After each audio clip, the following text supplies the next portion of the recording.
this is chapter 23, introduction to this chapter.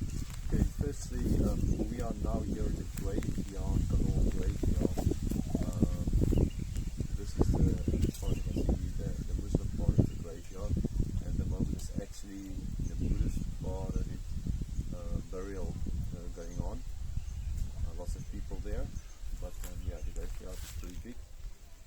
So you can see some of the graves, and then the back of the garbage up there. So this chapter is about the burial of Sarah. It's kind of a negative, kind of a sad experience on one hand. Sarah is dead, but at the same time it's another fulfillment of prophecy of taking land. Okay, so therefore the death part we are here in the cemetery. Right.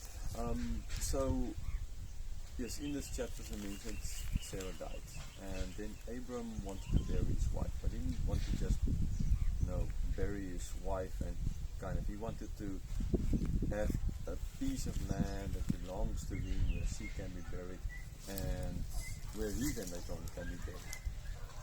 I know certain families, like my family as well, we have on my uncle's farm a graveyard where my grandfather, great-grandfather, and their wives, and up in a couple of generations up, they're all buried there. And for my father's side of the family, lots of them are buried together there in Portugal, South Africa.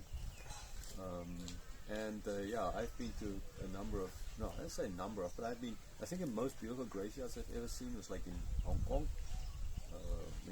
The places where the people there are buried, like with those kinds of views they have there.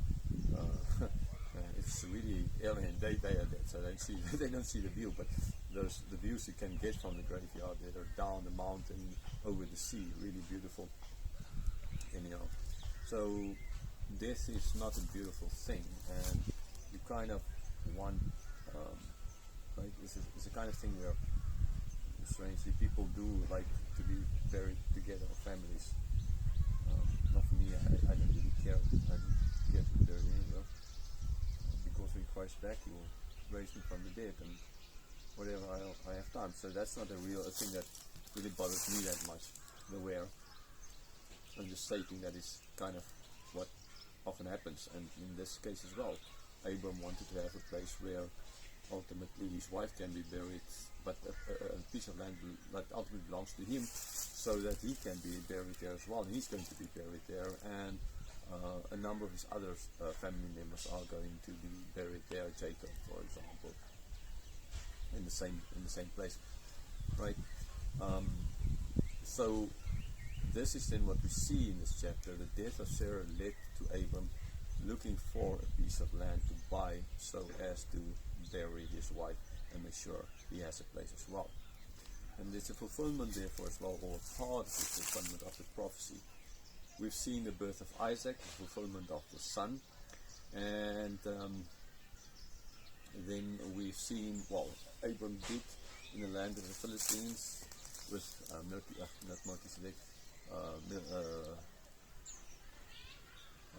Abimelech.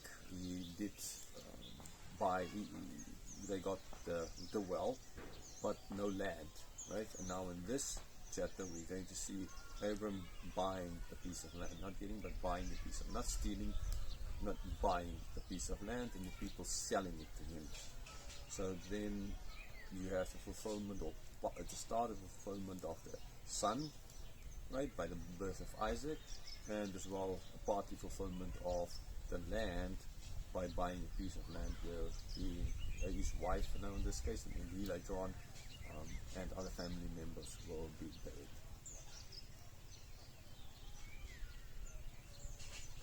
Verse 1. Sarah lived 127 years. These were the years of the life of Sarah.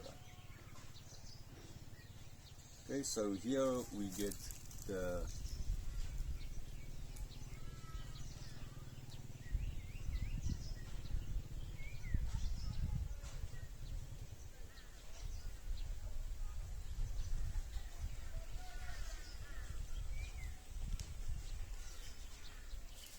verse 1.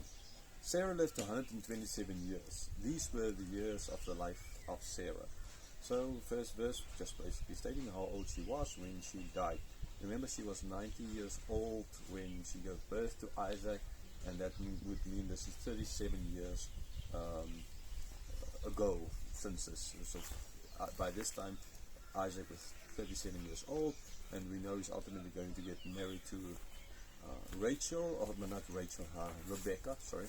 Always the R's, Rebecca, Rachel, kind of confuse them. Well, all mix up the names. Rebecca, he's going to get married to Rebecca when he's 40, so 3 years from now, from this stage, after the death of Sarah. Verse 2.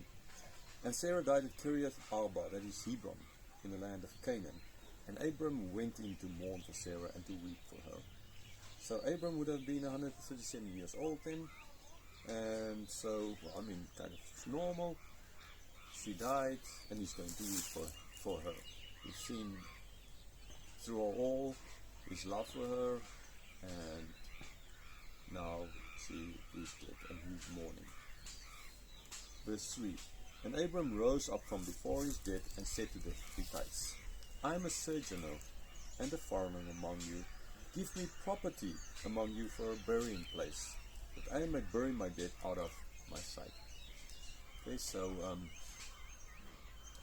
yeah, here now he needs a place to bury his wife, in the land where they are.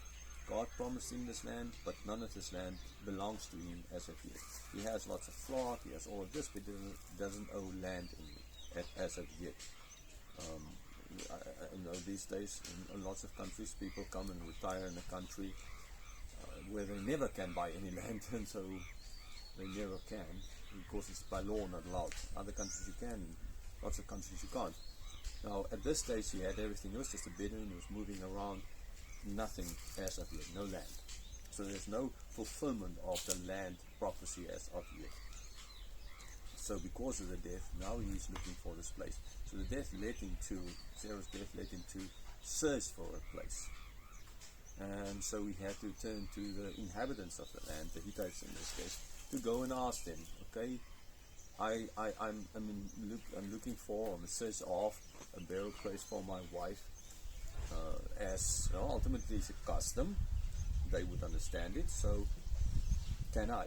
Here, clearly from the rest of the text, you can see he clearly already had a place in mind where he wanted to bury her, right? But as of yet, at that moment, I mean, he didn't mention, he didn't come out straight and say where. He had a place in mind, and to get that place, he had to then meet with them and like bargain with them, or at least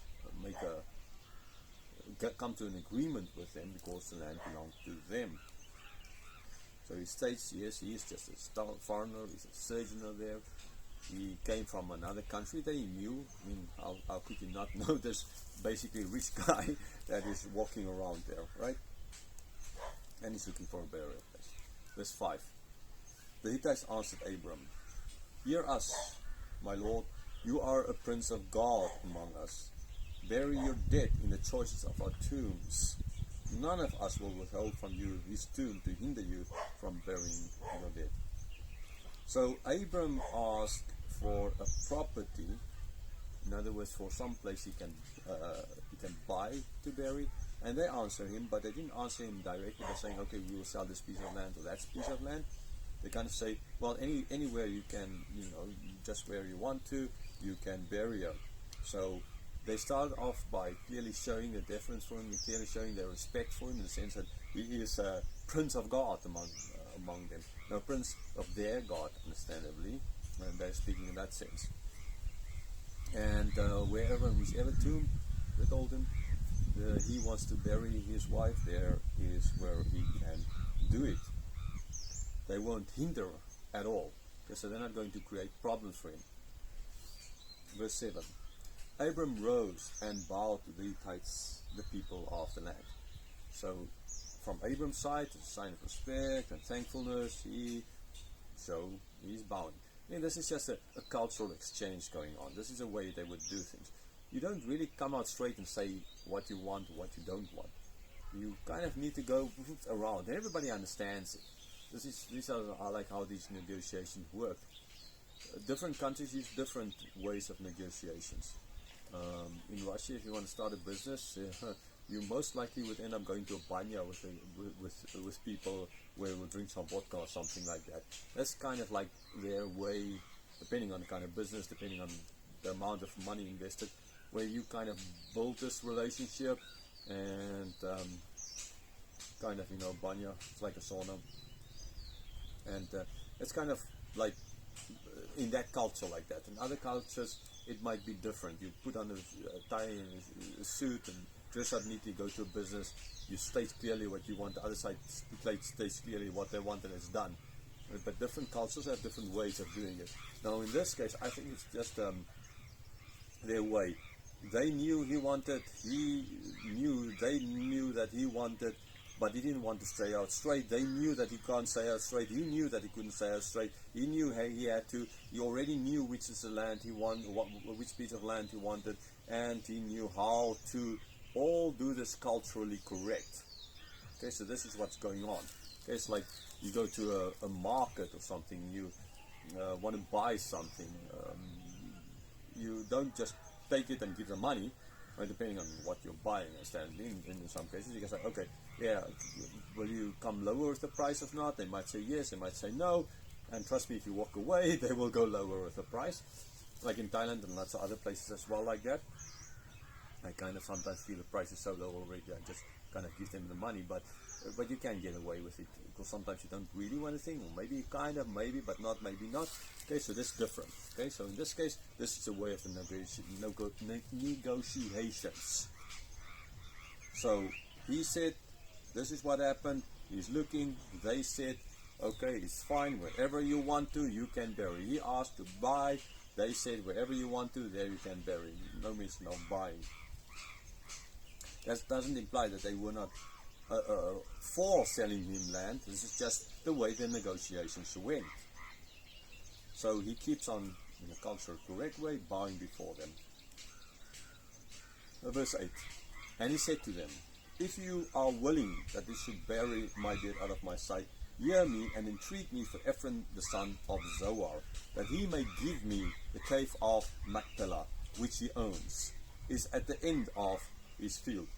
For the full price, let him give it to me in your presence as a property for a burying place. So now he, after all of that is said and done, the next step in negotiations, you see, is taking which part of where does he want, which piece of land does he want.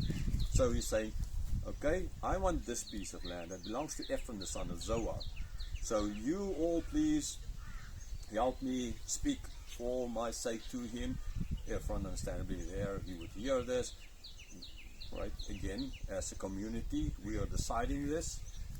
And so you together all, not to put pressure on, right, because this is not that you pressure him to do it, kind of. No pressure is going to be put on anybody here. It's just like, this is the way things are supposed to do. This is the right way of doing things. And what the piece of land he has is this cave of Machpelah. And then he stays, see, as well, kind of interesting, it's at the end of his fields. Right, so it's not like in the middle of his fields, so there's going to be a problem for him. It's like they're on the outskirts, somewhere where he maybe never even comes to, right out there. So if he sells it, so Abram is downplaying the importance of this field for Ephron, right? It's very important to him as a burial place, but for Ephron it's not really kind of important. It's like down the edge of his fields. Right, and as well he clearly states that he's willing to pay the full price. So you name the price, I'll pay the full price. I don't want this for free. Because he wants to own it. And God said he will own the land, the whole land. Now he needs to pay for part of it, and he is willing to pay for it. He doesn't want to get it just for free.